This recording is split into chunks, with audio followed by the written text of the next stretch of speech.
económico, esto se puede denominar como normal, dado que estamos en un ciclo económico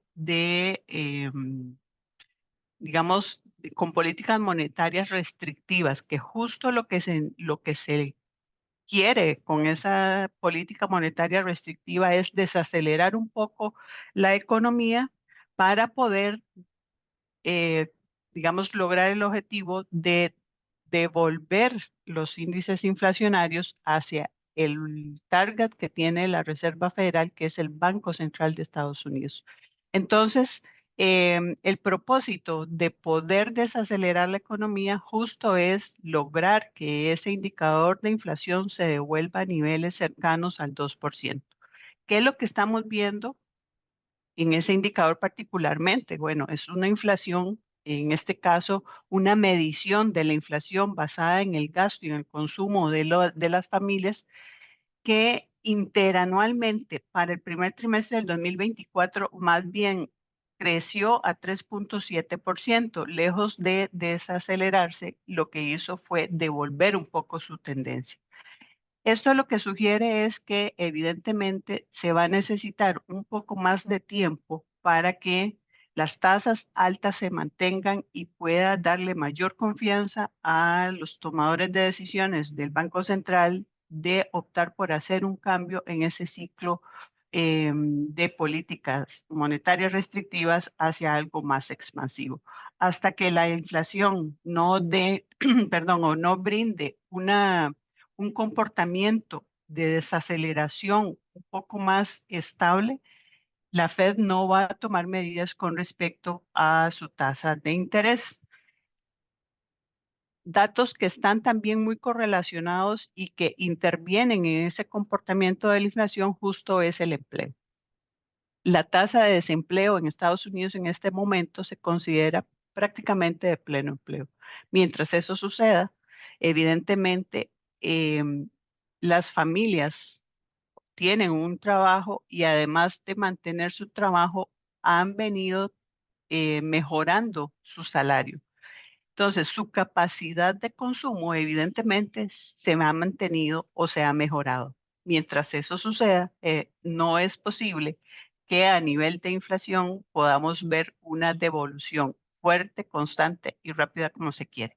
Entonces, son elementos que se van combinando que justo promueven que en el mejor escenario se mantenga la inflación en los niveles actuales y que vaya cediendo, pero muy lentamente, o caso contrario, que es que se devuelva hacia una tendencia alcista, que es justo lo que no se quiere.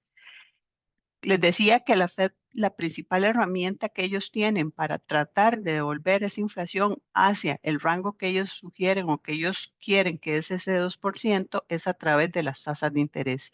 Y este gráfico lo que nos muestra es cómo han venido evolucionando justamente esas tasas de interés, esa tasa política monetaria que lo que intenta es equilibrar las presiones inflacionarias, pero que estas tasas de interés no deterioren el crecimiento económico. No siempre se puede lograr. Normalmente el compromiso es con devolver la inflación a ese target que ellos tienen, pero de forma secundaria normalmente sí hay una desaceleración económica natural que se da. Aquí vamos a ver, lo ideal es poder lograr que la inflación se devuelva a ese target sin el menor daño a la economía. Eso es lo que se denomina el soft landing, un aterrizaje suave de la economía. A veces se logra, como les decía, a veces se cometen algunos errores de política monetaria y que la repercusión inmediata que se tiene es en una desaceleración más profunda de lo que se generaría normalmente. ¿Qué es lo que se está estimando entonces en cuanto a tasas de interés externas en Estados Unidos?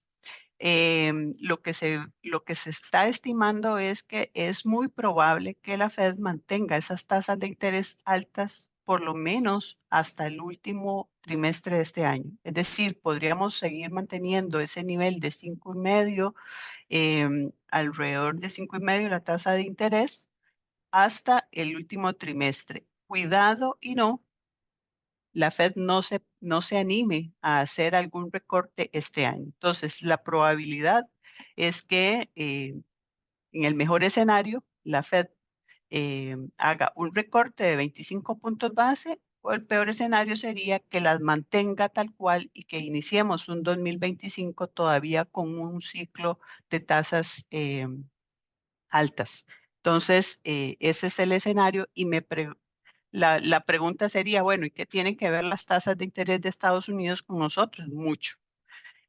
Mucho porque más adelante en el desarrollo de la presentación vamos a ir tratando de vincular algunos eh, indicadores nuestros con ese tema de las tasas de interés. El mercado, como siempre, tiende a estimar, a hacer probabilidades, a proyecciones y demás, y lo que este cuadro nos muestra es justo eso que les estoy explicando. ¿Cuál es la probabilidad que le está asignando el mercado o los analistas de posibles recortes de forma de corto plazo, digamos, en su próxima reunión de junio de la Fed o en la reunión de julio? Y lo que podemos ver es que prácticamente el mercado está descontando que la Reserva Federal lo que va a hacer es mantener sin cambio esas tasas de interés, y donde se ve una mayor probabilidad es al final de año, como lo vemos aquí en su reunión de noviembre o en la reunión de septiembre. Así que todo está por verse, todo está de la mano de los próximos datos que vayan saliendo, sobre todo el tema de inflación, sobre todo el tema de empleo, el tema de salarios y demás, para que la Fed opte o no por hacer movimientos en su tasa de política monetaria. Y ante esta incertidumbre o poca certeza que tenga el mercado con respecto a los datos en sí, con respecto a los próximos movimientos de la Fed, lo que hace es trasladarlo hacia los mercados, en este caso los rendimientos de los bonos del tesoro, que recordemos que los bonos del tesoro son el principal benchmark para otras curvas, o sea, para otros rendimientos de otros países con calificaciones diferentes. Entonces, a partir de los movimientos que se realicen en los tesoros, evidentemente vamos a tener otros rendimientos de otros países moviéndose alineados a estos tesoros o pidiendo un spread o un premio sobre estos rendimientos de los tesoros, que va a depender mucho del grado de riesgo que tenga cada país. Hemos visto mucha volatilidad, como ustedes pueden ver, apreciar acá, ¿verdad? Es una curva que se sigue manteniendo invertida. Cuando digo invertida es porque todavía hay un tracto corto de la curva, es decir, plazos más cortos que siguen pagando más rendimiento que la parte más larga. Eso sí, ha venido la parte larga aumentando su rendimiento tratando de aplanar un poco esa inversión de la curva. Sin embargo, todavía pues hay un diferencial muy importante entre plazos cortos y plazos más largos. Estos movimientos de diferentes, que lo trazamos acá con diferentes colores, lo que nos dice es que dependiendo de las noticias, dependiendo de las reuniones de la Fed, dependiendo de las diferentes expectativas del mercado, así se han estado moviendo los rendimientos hacia el alza o hacia la disminución en caso de cuando se siente más cercana la posibilidad de que la Fed haga recorte, porque ha salido algunos datos específicos o demás. Inclusive pueden bajar los rendimientos en un escenario de incertidumbre por los conflictos bélicos y demás. Recordemos que la curva de tesoros o los bonos del tesoro son considerados de refugio en momentos de crisis o de mucha incertidumbre del mercado, y por ende, pues lo que hace es bajar su rendimiento ante una mayor demanda de esos bonos. ¿Qué sugiere la curva de futuros? Recordemos que aquí también hay un mercado desarrollado de futuros, y lo que hacen es negociar contratos a determinados plazos con diferentes rendimientos, evidentemente muy de la mano con esas expectativas que puedan tener los mercados. Y lo que nos sugiere es que vamos a seguir viendo un tesoro o un plazo de vencimiento a 10 años que puede estar o relativamente muy estable, cercano al 4,5, como lo sugieren acá, por lo menos los contratos, esos contratos que hoy por hoy se están pactando a un año, a 6 meses, a 2 años, vemos un tesoro con poca volatilidad. Esto claramente puede cambiar, es un escenario que estamos viendo hoy, pero que en cualquier momento podría devolverse. Otro elemento importante en la parte internacional es evidentemente el precio del petróleo, que después de haber venido en este canal alcista, vemos que en los últimos días, y contrario a las expectativas de que a mayor, cuando se encrudece, digamos, la incertidumbre por los conflictos bélicos, lo que normalmente sucede es que el precio del petróleo sube. em, y aquí lo que ha estado contrarrestando esa preocupación justamente es, pareciera la preocupación que se está generando sobre la demanda futura. Recordemos que cuando las economías, su pronóstico es de una desaceleración, evidentemente las materias primas y en particular el petróleo tiende a ceder. Entonces pareciera que eso, ¿verdad? Una economía china que es altamente demandante de petróleo, una zona euro que su pronóstico de crecimiento es bastante lento, Estados Unidos luchando por su parte, ¿verdad? Con mantener por lo menos un crecimiento positivo. Todo eso pareciera que está pesando más en el precio del petróleo y no tanto el conflicto en sí. Entonces, aún así, si vemos el gráfico y hacemos la comparación de dónde estaban los niveles en diciembre del 2023, aún así, pues es un incremento que evidentemente para economías como la nuestra, que somos altamente importadores o full importadores de petróleo, pues sí tiene un impacto en la factura petrolera. Vemos los contratos futuros, donde también si uno analiza los diferentes plazos, la estimación hoy de dónde podría estar cerrando el precio del barril de petróleo es alrededor de 75 $75 37. Entonces, no representa, por lo menos en este momento, no estarían pensando en una variación muy importante en el precio del petróleo, pero digamos manteniéndose un rango un poquito más lateral y no tanto en este canal alcista.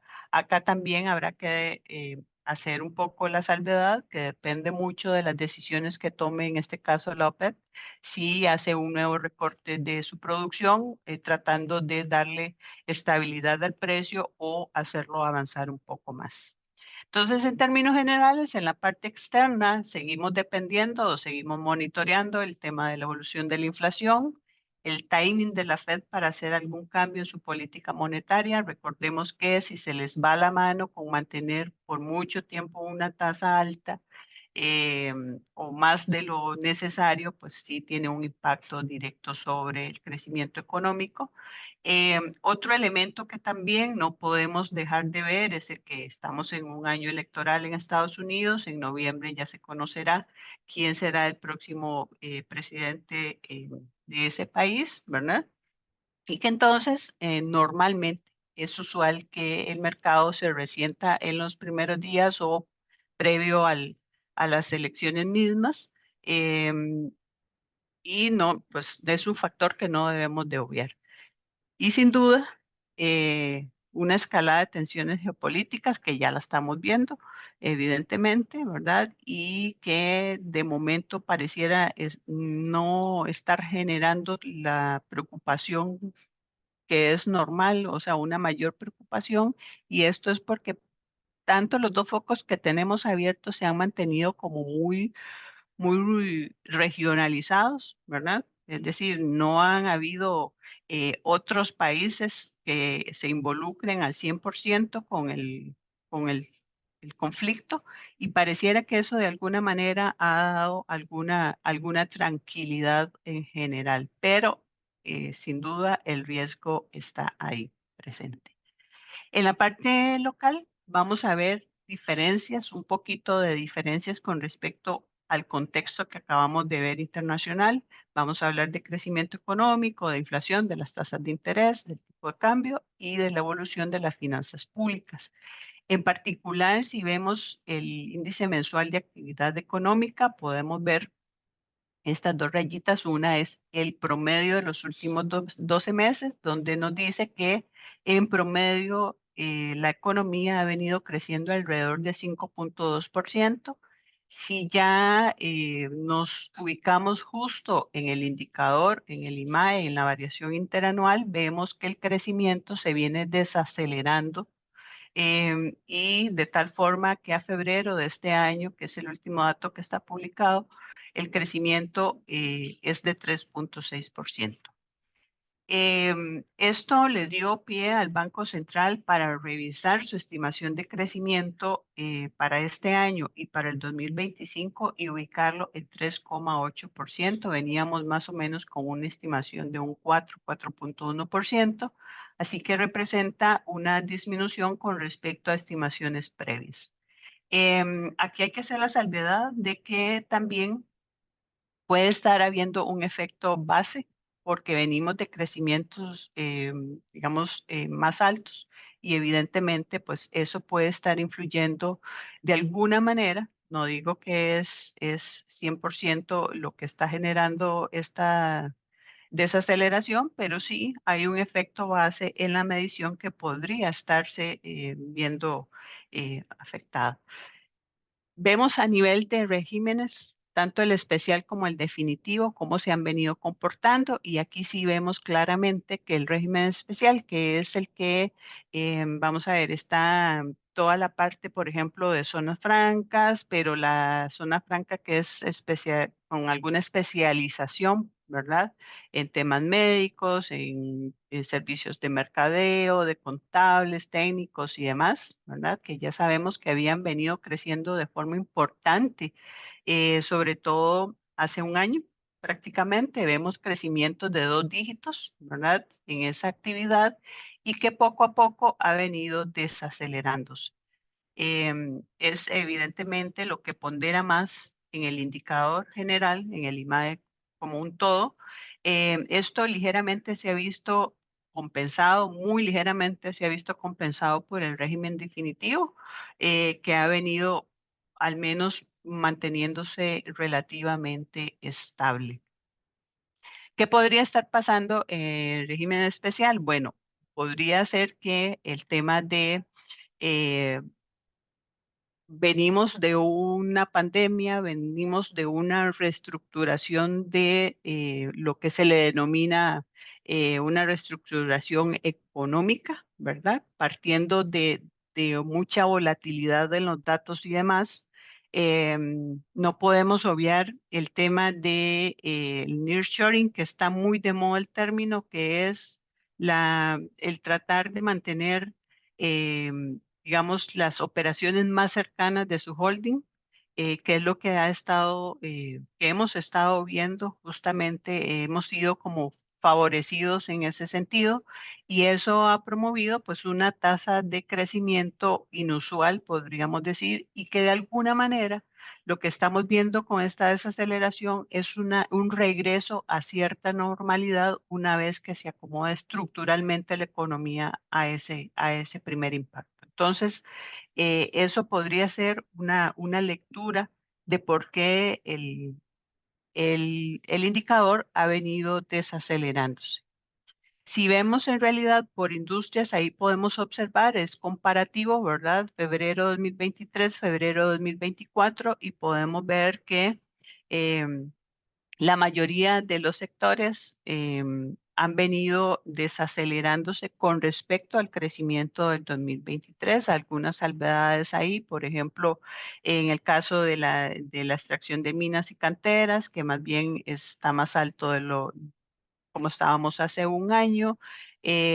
Son muy pocos, digamos, los sectores por ejemplo, la agricultura. Sin embargo, la agricultura no pondera tanto en el indicador total.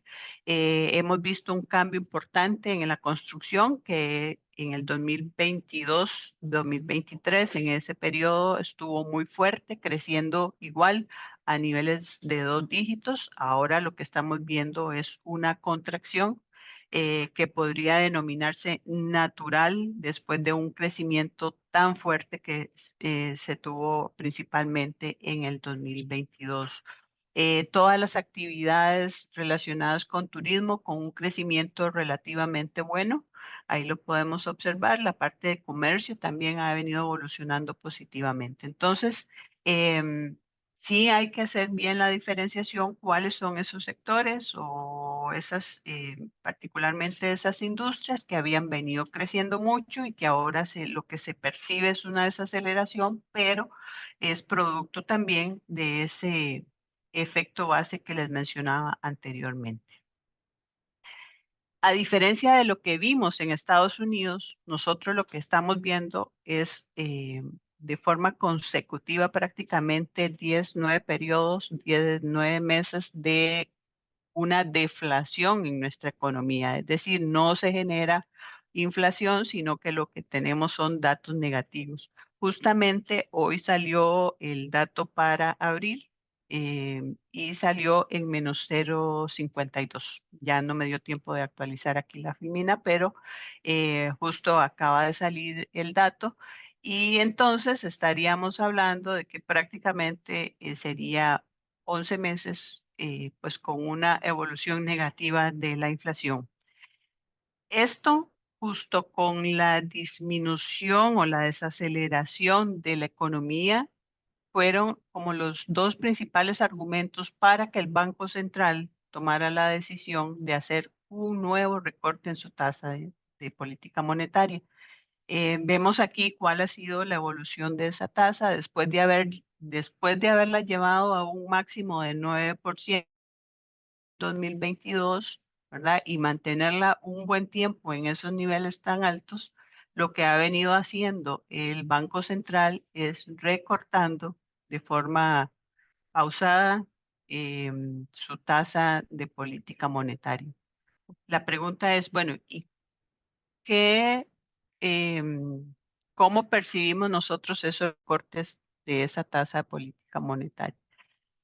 Vamos a ver, muchas de las críticas que se generan es que no se trasladan tan rápidamente a otras tasas de interés, sobre todo las tasas activas que manejan los bancos por créditos que otorgan a la población en general.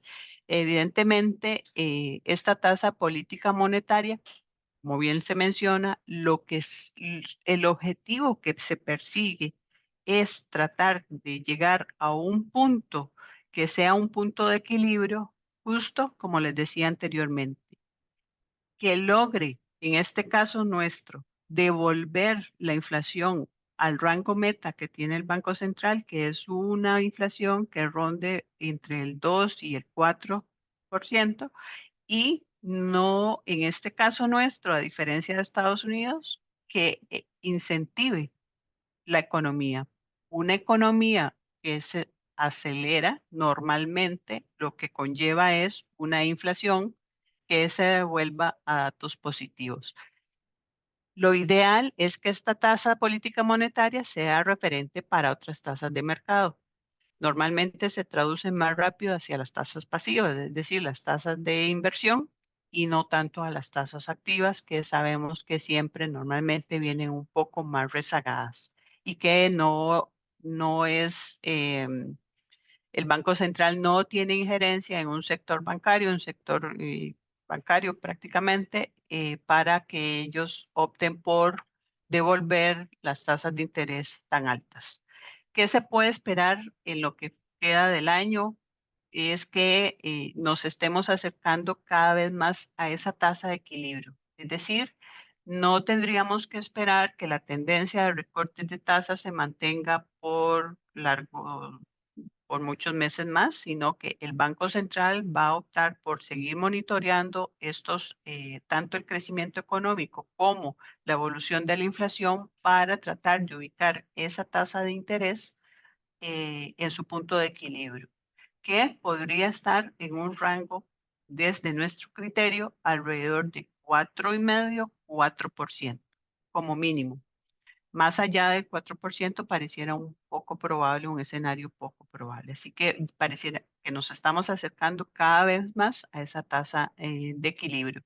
Otro factor importante que, si bien es cierto en este momento, se está renunciando a mantener, pero que normalmente es lo usual, es mantener ese diferencial de las tasas en colones con respecto a las tasas de interés externas, llámese la tasa de interés que vimos de política monetaria de Estados Unidos o de la Fed.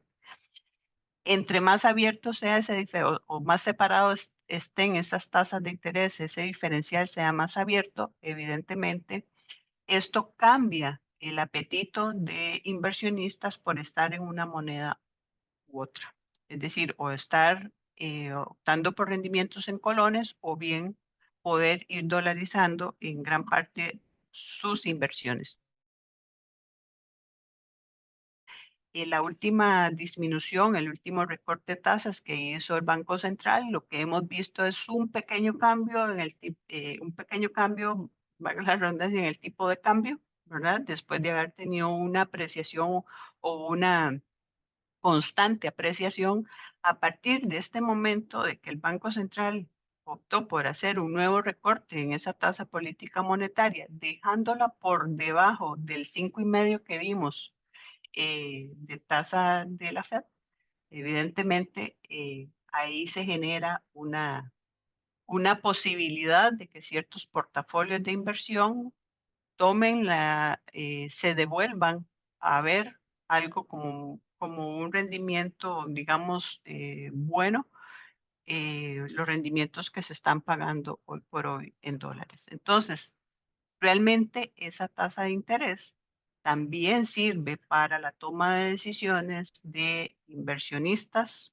que tienen la posibilidad en sus portafolios, por sus políticas de inversión, tener inversiones en ambas monedas. Entonces, ahí es donde hemos visto, todavía es muy temprano, muy prematuro decir que la apreciación ya se frenó, pero coincide con el momento en que el Banco Central hizo este recorte, coincide en que ellos mismos reconocieron el riesgo que estaban asumiendo al hacer ese nuevo recorte. Ese riesgo es un traslado paulatino de inversionistas que estaban más enfocados en colones a ir trasladándose un poco, a hacer digamos, un cambio en su asset allocation a inversiones en dólares. Como les digo, es todavía muy prematuro decir que se rompió la tendencia de la apreciación, todavía no, porque sabemos que hay elementos fundamentales de la economía que todavía dan pie para que podamos tener un tipo de cambio relativamente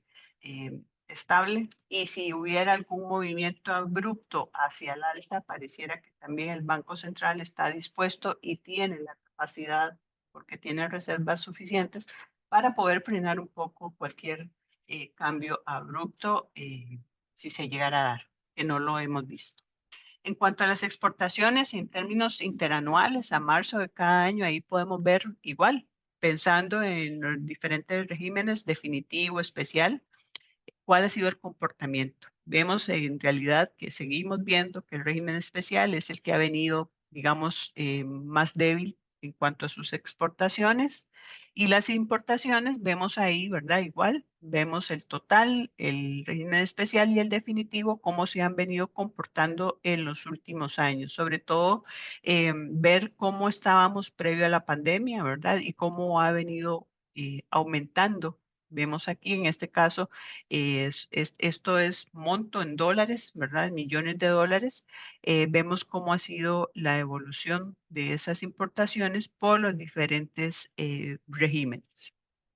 Cuando vemos, en este caso, perdón, en este caso son las importaciones, evidentemente aquí hay un factor que influye, ¿verdad? Porque si vemos la cantidad en realidad no ha sido muy diferente a lo que se venía teniendo el año pasado, inclusive el año 2022. Sin embargo, vemos una desaceleración en términos interanuales de crecimiento. Esto se da prácticamente por un tema de igual, un efecto base que tenemos acá, ¿verdad? De importaciones que aumentaron de forma importante en el 2022, que vinieron disminuyendo en el 2023 producto un poco de la valoración de esas, del volumen importado vinculado a la apreciación del colón, en este caso, y que ahora lo que estamos viendo evidentemente es tratando de volver a cierta normalidad en cuanto a esa variación interanual. Recordemos que la balanza comercial lo que nos muestra es cuánto necesitamos de divisas para hacerle frente a lo que pagamos por importaciones y cuánto es lo que nos está entrando producto de las exportaciones. Y vemos que en el 2024, al cierre de marzo, tenemos una balanza comercial que es un poco menos negativa que el año pasado y muy considerablemente menos negativa que en el 2022. Esto puede estarse debiendo justo al tema que les decía, un poco la valoración de esas importaciones, ¿verdad? Un poco a que ha venido disminuyendo la parte de las exportaciones, sin embargo, muy lentamente, y eso lo que nos permite es ver un déficit, una balanza comercial menos negativa, pero haciendo la salvedad de que podría estarse dando por un efecto más que todo del impacto de la apreciación del tipo de cambio. Vemos una inversión directa en la economía que es, si lo vemos a nivel de trimestre, como lo vemos acá, ¿verdad? Pareciera que tiene un comportamiento de alguna manera cíclico. En algunos trimestres se incrementa esa inversión directa. Aquí hacemos la diferenciación de cuáles son estos sectores o regímenes que aportan más a esa inversión directa. Vemos que el sector turismo no es generador muy fuerte de inversión directa, donde sí se genera más, es en la parte de zonas francas, que lo podemos ver acá en esta raya.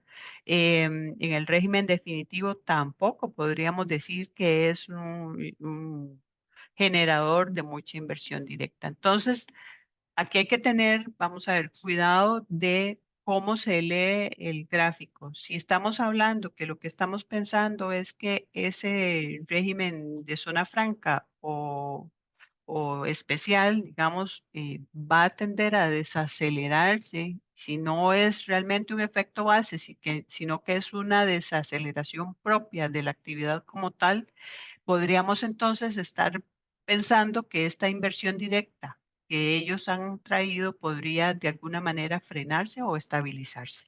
Entonces, ahí es muy importante el seguir monitoreando porque recordemos que también este es uno de los elementos importantes que se ha venido discutiendo como principal factor para la apreciación que hemos tenido en la moneda. Si vemos en términos anuales esa misma inversión directa, vemos sí un crecimiento que tuvimos en el 2023 con respecto al 2022, ¿verdad? Ahí lo podemos apreciar, evidentemente, 2 años muy similares, 2021 y 2022, y fue el 2023 que se despega de este comportamiento, ¿verdad? Y que de alguna manera eso justifica en la parte fundamental de la economía el tema de la apreciación del colón con respecto al dólar. Vemos un cambio vamos a ver, tanto en los depósitos como en el crédito total, a nivel de depósitos, tanto en moneda local como extranjeras, ¿verdad? Se sigue manteniendo como la mezcla, es decir, la combinación de alguna manera de cuánto más eh, están los depósitos en moneda local o en dólares, pero si lo queremos ver a nivel de la variación interanual, vemos un aumento en la preferencia, podríamos decirlo, de depósitos a plazo en moneda de dólares y una desaceleración en depósitos en colones. ¿Cuál podría ser acá la lectura? Bueno, recordemos que venimos de un periodo de tasas en colones relativamente altas que se han venido obviamente desacelerándose por los movimientos que ha venido haciendo el Banco Central y que entonces se empieza a ver un poquito más atractivos los rendimientos en dólares. Aquí recordemos que hubo una salida de depósitos digamos, de más corto plazo hacia inversiones de mayor plazo, tratando de obtener esos mejores rendimientos que en su momento estaban pagando los colones versus los dólares. Como les digo, esto ha venido cambiando conforme se han venido moviendo las tasas de interés, principalmente en colones, y que las tasas en dólares se han seguido manteniendo como lo vimos anteriormente. ¿Qué también ha cambiado?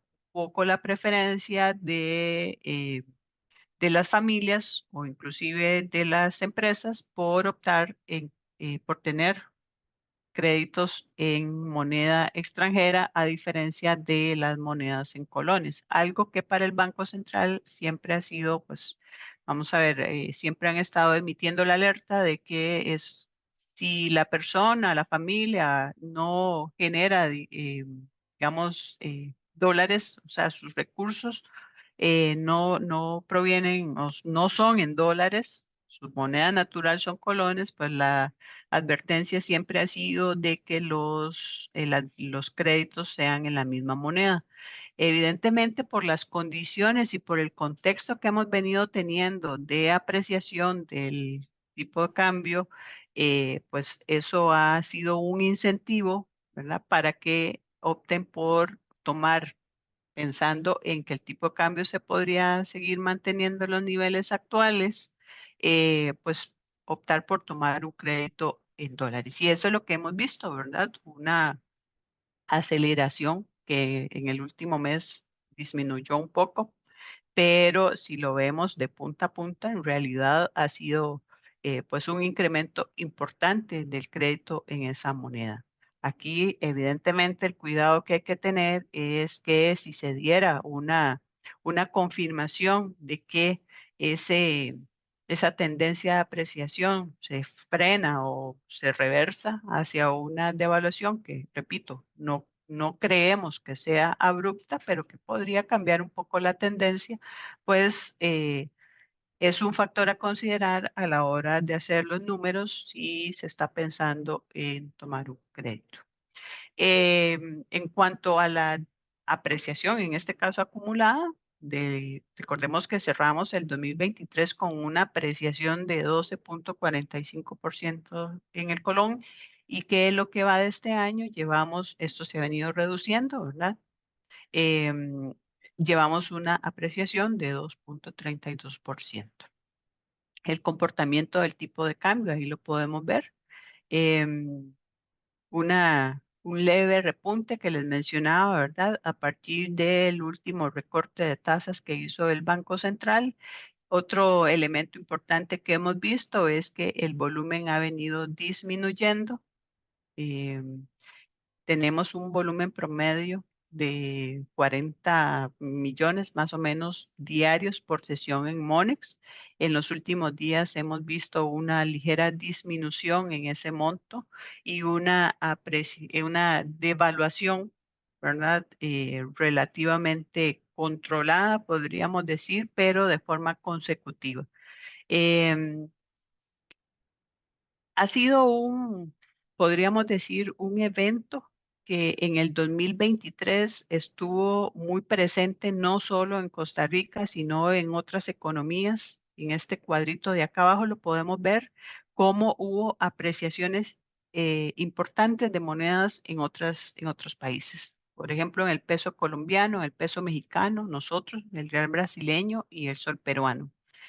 La lectura aquí hay que analizarla desde dos ámbitos. El peso colombiano, porque esa economía, el Banco Central ha tenido que mantener una tasa de interés relativamente alta y eso lo hace atractivo para inversionistas o especuladores que buscan mejores opciones en tasas de interés o por, digamos, ese diferencial que existe en las tasas de interés locales versus lo que podría estar, digamos, obteniendo en un mercado como el estadounidense. Em, Eso también lo que hace es que evidentemente entre un flujo constante de divisas en esa economía colombiana y por ende, pues promueve una apreciación, pero que esa apreciación de alguna manera puede ser muy temporal o muy cíclica. En el caso del peso mexicano y en el caso de Costa Rica, la lectura podría ser que son dos economías que han sido beneficiadas por el tema del nearshoring que les comentaba anteriormente. Y eso, pues, de alguna manera ha colaborado, no digo que en su totalidad es el único elemento, pero sí ha colaborado para esa apreciación. ¿Qué es lo que estamos viendo en lo que va del año? Vemos aquí que evidentemente se ha venido frenando la apreciación, como vimos, del colón, del peso mexicano y en este caso se mete por ahí el quetzal guatemalteco. Todos los demás han venido teniendo una devaluación. Y aquí es donde también entra en juego un poco la parte de competitividad, ¿verdad? A nivel comercial, que no nos castigue mucho el hecho de que ya sea a nivel de sector turismo, ya sea por los productos que nosotros vendemos al resto del mundo, pues que esa apreciación hoy por hoy sea un elemento para que seamos pocos competitivos comercialmente hablando. Entonces, vemos la foto, cambia mucho. Y otro factor que uno podría como leer entre líneas es, bueno, si fue un elemento o un evento muy particular del año 2023, donde esa readecuación de operaciones de diferentes empresas que su holding es en Estados Unidos o en Canadá o donde sea y quieren tener sus operaciones más cerca, puede haber sido algo temporal o algo muy particular.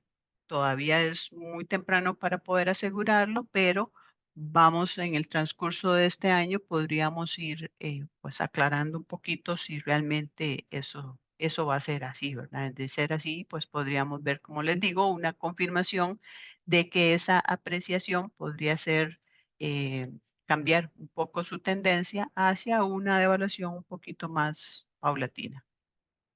Producto de esa apreciación y de las intervenciones que el Banco Central tenía que hacer constantemente para frenar un poco la caída o la mayor apreciación de la moneda, es que ha logrado pues recomponer sus reservas, uno de los objetivos que ellos también tenían, y lo tenían muy claro. Seguimos teniendo pues unas reservas que evidentemente son niveles bastante óptimos para una economía como la nuestra. Y que recordemos que eso dio chance para que se pudiera pagar el crédito que se tenía con el FLAR, que eran aproximadamente un poco más de 800 millones que ya se cancelaron. Así que, como les decía anteriormente, el Banco Central tiene la posibilidad o tiene los recursos de poder salir a un mercado cambiario a frenar cualquier devaluación abrupta que se pueda dar. Claramente ellos están comprometidos, al menos así lo han manifestado siempre, de respetar la tendencia del mercado. Entonces, si vemos un cambio en esa tendencia que no sea tan abrupta, pues pareciera que se van a mantener de momento observando, no interviniendo, pero que tienen sí las reservas necesarias para hacerle frente a cualquier cambio abrupto o algún tipo de especulación que se quiera dar con la moneda. Cambiando ya de a otros indicadores, el tema de la tasa de desempleo que sigue siendo relativamente baja dado nuestro historial, ¿verdad? 7.8. Aquí hay mucho cuestionamiento al respecto de la medición como tal, de que hay un efecto de la base que evidentemente ayuda a que la tasa sea menor. Lo cierto del caso es que lo que nosotros podríamos esperar es un ligero repunte en esa tasa de empleo si estamos suponiendo que la economía va a desacelerarse ligeramente en este año y en el próximo. Entonces, es de esperarse que ante una desaceleración, pues esta tasa de desempleo pueda subir ligeramente. No vemos un regreso a los 12% que teníamos previo a la pandemia, pero sí un aumento, un ligero aumento para cierre de este año. En cuanto a las finanzas públicas, pues seguimos teniendo un comportamiento bastante bueno, ¿verdad? El dato está a febrero de cada año. y vemos que seguimos manteniendo un superávit, que eso es súper importante para Hacienda y sobre todo para la confianza que se le brinda a los inversionistas locales y externos, ¿verdad? A las calificadoras, al Fondo Monetario Internacional y demás. Entonces, seguimos viendo un déficit que sigue siendo controlado, aún así. No podemos dormirnos en los laureles, como decimos normalmente, porque pues hay que seguir con cierta disciplina para mantener el control de gastos, en la generación de ingresos y demás, y poder seguir manteniendo esa evolución positiva. Esa evolución positiva nos ha permitido que las diferentes calificadoras de riesgo nos vengan mejorando ese perfil de riesgo. Y esto a su vez lo que genera es un círculo virtuoso en el sentido de que a menor percepción de riesgo tengamos, pues evidentemente para Hacienda o para el gobierno, los rendimientos que se le solicitan a cambio de esa percepción de riesgo va a ser menor y esto entonces lo que nos hace es que ese déficit financiero cada vez se vaya reduciendo y se pueda ir logrando este propósito que es ir disminuyendo esta curva de la deuda total del gobierno versus el PIB. Es un compromiso que se tiene con el Fondo Monetario Internacional, pero además de que sea un compromiso, es que es una necesidad para seguir brindando confianza y que a su vez esa confianza a los inversionistas externos, internos, pues promueva una captación por parte de Hacienda a rendimientos más bajos y que cada vez que sean más bajos, evidentemente va a haber una implicación en esta desaceleración de la curva. Así que en este momento en realidad lo que en otros años pudo haber sido factor de riesgo, en este momento no lo ha sido. O sea, el control del déficit fiscal eh, pareciera estar funcionando. El gran reto, como les digo, es seguir manteniéndolo. Y eso se ve o se aprecia en dónde está ubicada nuestra deuda externa, es decir, a nivel de rendimientos, a nivel de curva de rendimientos, dónde nos están ubicando con respecto a otros países que inclusive tienen una mejor calificación de riesgo que nosotros. Esta lectura se puede dar por un poco de esa confianza que se ha venido generando por los inversionistas y alineado también un poco a una percepción mayor de riesgo que ofrecen otros países, producto de desestabilización política, social, etcétera. Un deterioro que se ha venido dando a nivel de la región latinoamericana, pues que nos ha venido de alguna manera a favorecer en gran parte, pero también el solo hecho de tener un acuerdo con el Fondo Monetario, el irlo cumpliendo las metas o los compromisos y toda esta evolución positiva que vimos en la economía y demás, pues nos da la oportunidad de que los inversionistas nos sigan viendo con buenos ojos a través de rendimientos más bajos, ¿verdad? Entonces, esto es algo positivo y que evidentemente hay que tratar de mantener en el tiempo o mejorar. Ya con esto voy terminando. Este cuadro en realidad es un resumen de todo lo que les he venido conversando, ¿verdad? Que son un poco las proyecciones, las estimaciones que se tienen para, en algunos casos, finales del 2024 o para otros, el primer semestre de este año. Entonces, con esto termino. Agradecerles nuevamente el espacio, la oportunidad de poder conversar de estos temas y pues quedamos ahí abiertos a preguntas si las hubiera. Muchas gracias, Gabriela, por el Gusto. aporte en la mañana de hoy. También a Natalia por la coordinación y estar presente también un ratito con nosotros. Vamos a ver. Les recuerdo que pueden realizar las consultas acá en el chat y nosotros las vamos, bueno, en este caso Gabriela las va a ir contestando. Vamos a ver, Gustavo nos comentó, vamos a ver si hay una pregunta por aquí. Sí, dice. Gustavo señala. El objetivo del Banco Central, promover el ordenado desarrollo de la economía costarricense a fin de lograr la ocupación plena de los recursos productivos de la nación, procurando evitar o moderar las tendencias inflacionistas o deflacionistas que puedan surgir en el mercado monetario y crediticio. Ahora viene la pregunta que él plantea. ¿Cree usted que con sus políticas actuales está cumpliendo este objetivo? Vamos a ver.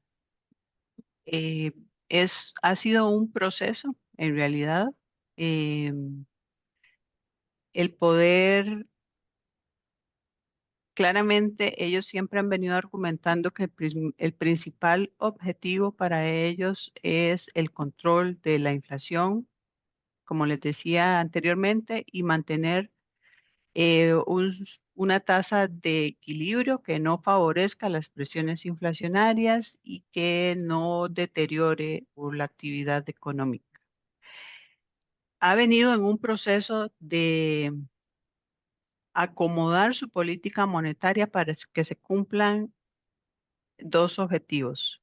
Desde mi punto de vista, hasta ahora, los movimientos más recientes es como que ya se vienen adaptando a una realidad que es muchos meses de deflación y cuando ya vemos una desaceleración a nivel de crecimiento económico. Entonces, nos parece que ha sido oportuno en este caso la reacción que están teniendo, que el objetivo lo tienen ahora más claro y que pues sí, ya van encaminados de alguna manera a poder, digamos, pues tener ese ambiente para lograr esos objetivos. Nos parece que sí. eh, ya en las últimas decisiones que han venido tomando, sobre todo, ¿verdad? En las dos últimas reuniones de política monetaria, nos parece que sí ya está un poco más acorde a lo que se necesitaba para tratar de mantener o de llegar a ese punto de equilibrio que, que también de rebote, como ellos lo han mencionado, pues ha impactado de alguna manera el tipo de cambio. Entonces, me parece que sí, en las últimas dos reuniones nos han dejado ver que sí, ya eh, van encaminándose a tratar de cumplir el objetivo, sobre todo de inflación. Perfecto, Gabriela, muy precisa y concreta su respuesta. Vamos a ver, mientras les recuerdo que pueden realizar las consultas acá en el chat, también les recuerdo que esta charla se está grabando en caso de que ustedes deseen repasarla nuevamente. Al correo que facilitaron a la hora de inscribirse se les va a enviar una evaluación de la charla. Ustedes la completan, es bastante breve, 3 preguntas. Al completarla se va a desplegar el material que vimos el día de hoy para que la puedan repasar. Y también la pueden encontrar en nuestro sitio de YouTube. Nos encuentran como Cámara de Industrias de Costa Rica y pueden repasar esta y otras charlas que hemos tenido a lo largo de los meses. Vamos a ver si tenemos alguna otra consulta por acá.